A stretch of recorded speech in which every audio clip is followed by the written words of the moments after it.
Hi, welcome to this drawing tutorial. I'm Selin, and I've been drawing amateur way for a number of years. I've learned most of what I know from YouTube tutorials or internet tutorials and from just experimenting with different drawing software. Today I'm going to be showing you how to draw a sort of stylized cartoony portrait using a reference image from real life. So I'm going to be using an image of myself that I took with my phone, and I'll be showing you how to make a sort of interesting cartoony rendition of this image using your original image. So let's get started.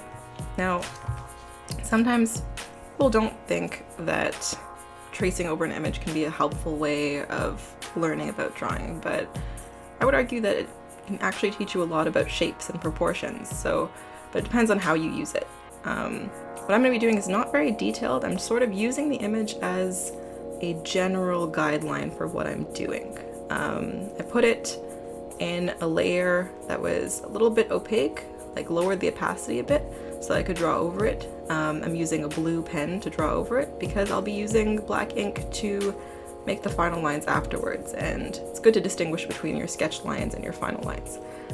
So right now I'm tracing over the image, but I'm not going into super detail. I'm just going over the very broad shapes that I'm seeing. There's sort of round shape of the skull, the shape of the cheeks and jaw, a guideline down the middle of the face to show you the sort of center line of the face, and then I'm very broadly and loosely tracing over any features. The hair, again, not focusing too much on it because you want most of the detail in your drawing to be in the face itself.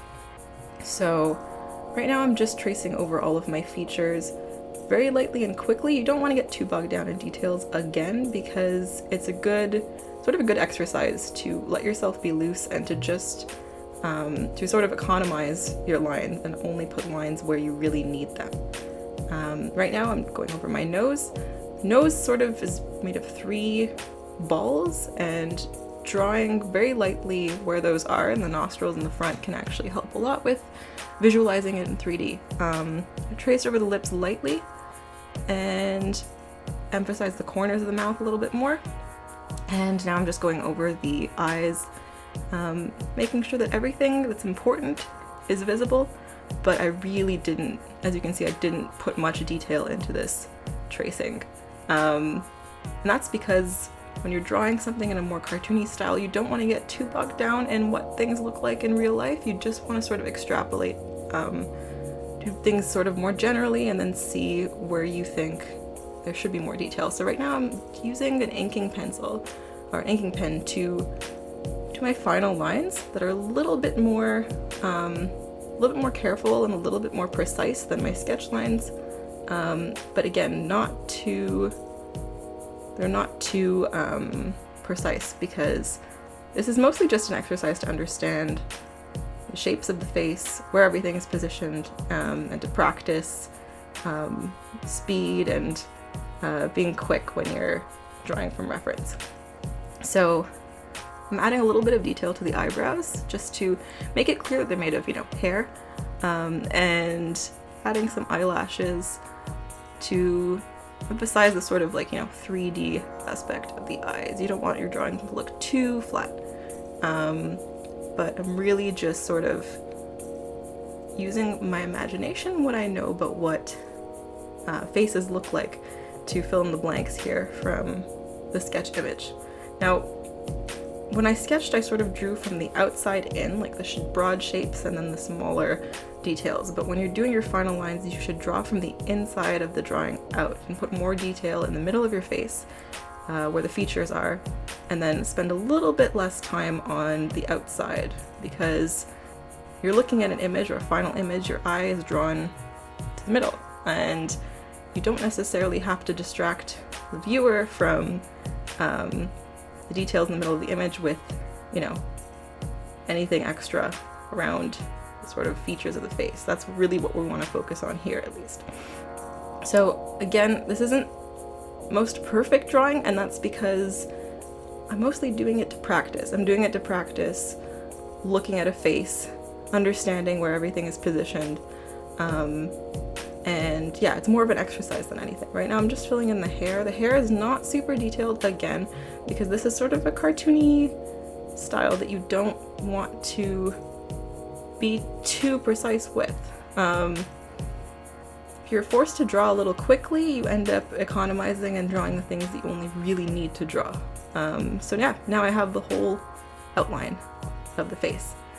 Now finally, what I'm going to do, instead of coloring it in full, I'm going to be just making sort of grayscale coloring job to show you how you can use highlights and shadows to make your drawing look a little bit more lifelike, and to understand, you know, what is more forward in the drawing and what is more back.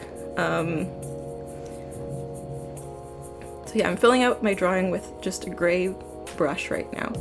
I'm not doing anything too fancy. You could use a bucket tool to do this, but I don't think so. Most of my lines aren't fully closed, so that might be a little bit harder. And this is good practice, you know, just for understanding, you know, how to use the brushes, getting comfortable. So yeah, I'm just cleaning up the lines right now so that it looks a little neater, and using a bit of a medium gray, so you can have some shadows that are visibly darker, and then you can have some highlights that are lighter.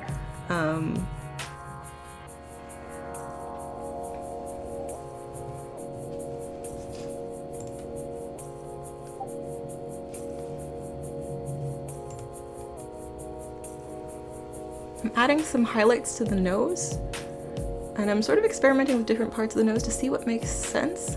And I think this makes the most sense. I'm sort of thinking of the light source as being a little high up and to the left or to the right of the image.